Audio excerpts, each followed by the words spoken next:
Let's get it. Let's get it. Fires of West Maui is falling upon Hawaiian Electric, who knew as early as 4 years ago that there was a risk of fire due to their own negligence in maintaining power lines. But they did nothing.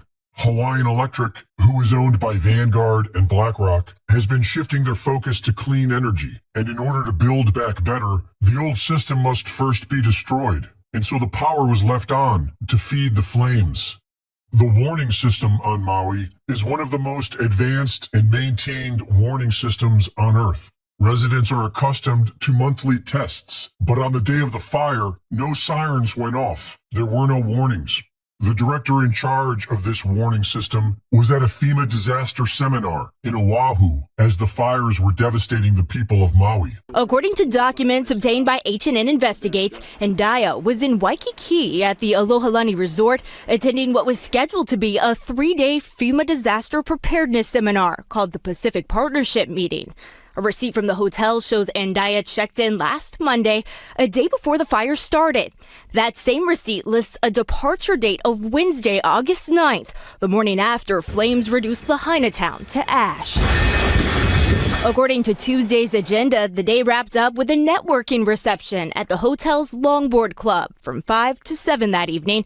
The same time, people were running for their lives, trying to escape flames that engulf the town. When asked if he regretted not sounding the alarm, he said no, because he was worried that the people would run into the fire. Do you regret not sounding the sirens? I do not. Had we sounded the siren that night, we're afraid that people would have gone Malka. And if that was the case, then they would have gone into the fire. But instead, they burned to death at home, including an untold number of children who were home alone that morning because of a school cancellation. The water wasn't on, fire hydrants were dry, and the Deputy Director of Water Resource Management, who was named an Obama Foundation leader, refused to release water for the West Maui fires until it was too late. He says that in order to share water, Hawaiians need to discuss equity. Really, my motto is always like, let water connect us and not divide us. Like we can share it, but it requires true conversations about equity.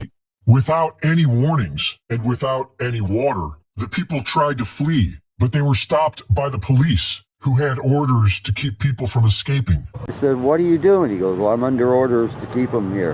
And I said, "The fire is right around Safeway. It's going to hit Front Street. You know, these people got to get out of here."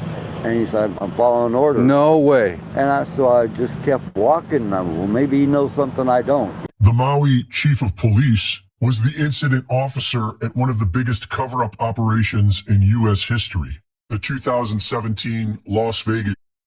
No comment? You have to look up on the phone. No comment right now, guys. No comment? Yeah. I'm talking to the chief, sir. Yeah. I understand. Why doesn't he want to speak to the people? Only to a camera.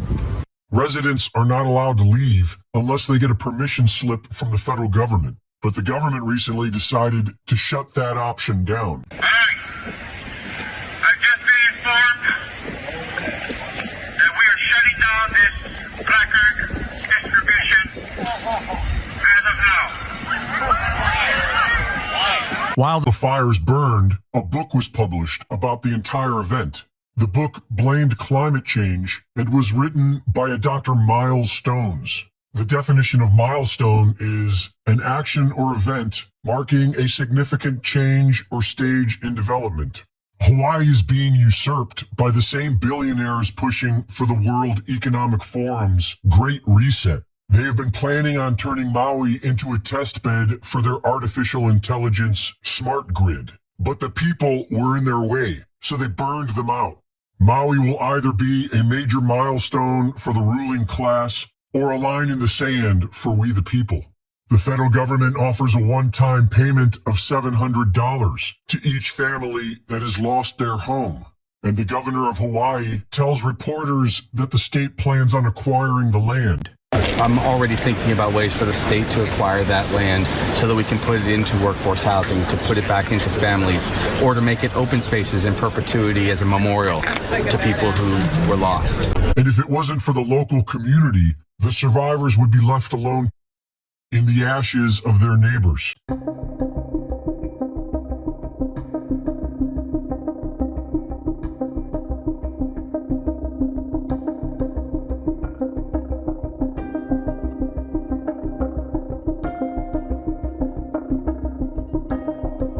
Oh my goodness, look at this report real quick.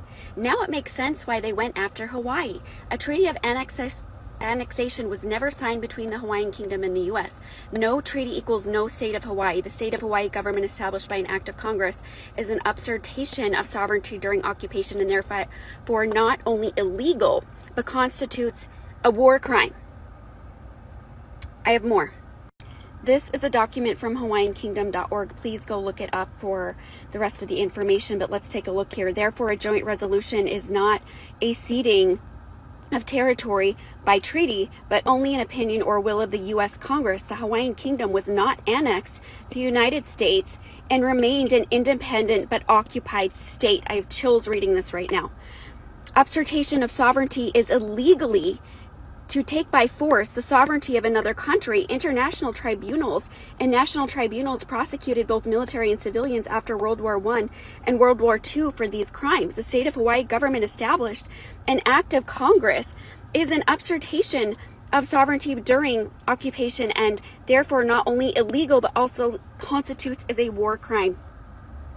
Unlawful, here are some of the war crimes. Unlawful deportation or transfer of unlawful confinement of a protected person, compelling a protected person to serve the forces of an occupying state, willfully depriving a protected person of the rights of fair and regular trial, extensive destruction and appropriation of property not justified by military necessarily and carried out unlawfully. Take a picture of that. I'll move over, screenshot it, read it for yourself, or go directly to the website.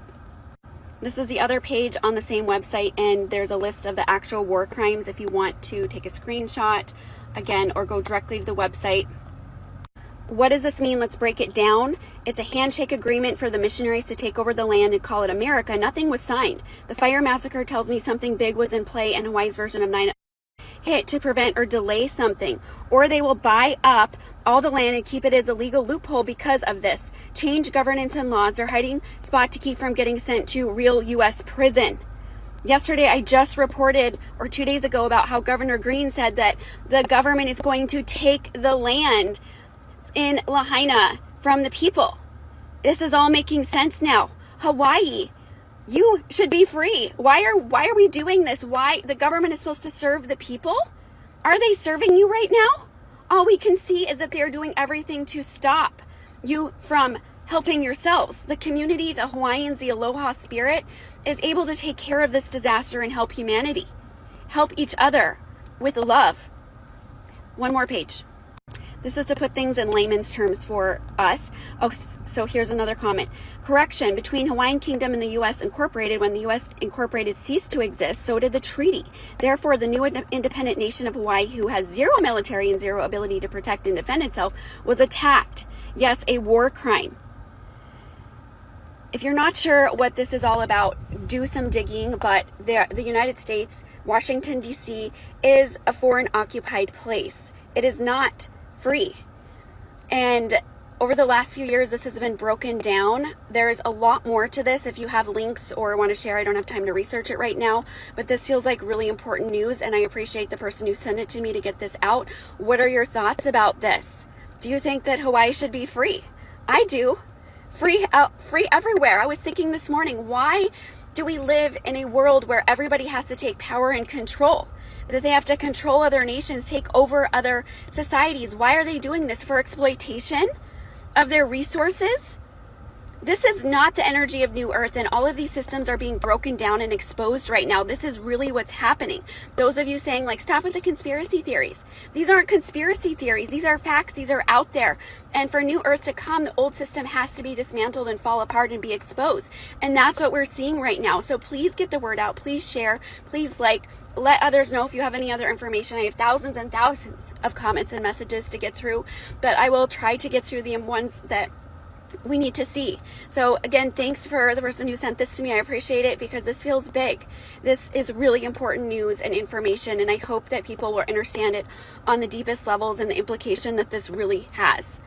What are your thoughts on that, ladies and gentlemen? Hey, it is what it is. But thanks for tuning in. And once again, like, comment, subscribe, and share, and hit that notification bell. Until next time, ladies and gentlemen, y'all stay safe and be blessed. And I'm out.